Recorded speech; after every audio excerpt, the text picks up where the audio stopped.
ஒரு சொட்டு சிமெண்ட், ஒரு கம்பி கூட இல்லாம ஆயிரக்கணக்கான டன் எடை உள்ள பாறைகளை எப்படி ஒன்றோட ஒன்று இணைச்சு பிரம்மாண்டமான கோவில்களை கட்டினாங்க.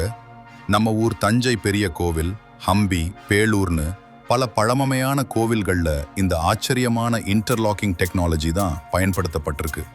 இது ஒரு பண்டைய கால லெகோ விளையாட்டு மாதிரி தான். இதுக்குள்ள இருக்கிற பாறைகள் ஒவ்வொன்றும் ஒரு குறிப்பிட்ட வடிவத்துல, அதாவது ஆண் பெண் ஜாயிண்ட் மாதிரி துல்லியமா செதுக்கப்பட்டிருக்கு. ஒன்றை இன்னொன்றோட இணைக்கும் போது அது ஒருபோதும் பிரிக்க முடியாத அளவுக்கு ரொம்ப ஸ்ட்ராங்கா பூட்டிக்கும். எந்த ஒரு நவீன வரைபடமும் இல்லாத காலத்துல சூரியனோட திசையை வச்சு இவ்வளவு துல்லியமா கணக்கு போட்டு எப்படி கட்டினாங்க? நம்ம தமிழர்களோட இன்ஜினியரிங் வேற லெவல். உலகமே வியந்து பார்க்கிற நம்ம முன்னோர்களோட இந்த ஆச்சரியமான அறிவியலை பார்த்து பெருமைப்பட்டா ஒரு லைக் போடுங்க.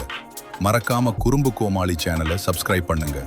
அடுத்த வீடியோல 12 மாசத்துக்கு 12 கல் தூண்கள். மாசம் மாற மாற கரெக்டா அந்த மாசத்துக்குரிய தூண் மேல மட்டும் சூரிய ஒளி எப்படி விழுது? நம்ம முன்னோர்களின் பிரம்மாண்டமான கல் கேலண்டர் ரகசியம். சிருங்கேரி வித்யாசங்கரர் கோவில் மர்மம் மிஸ் பண்ணாதீங்க.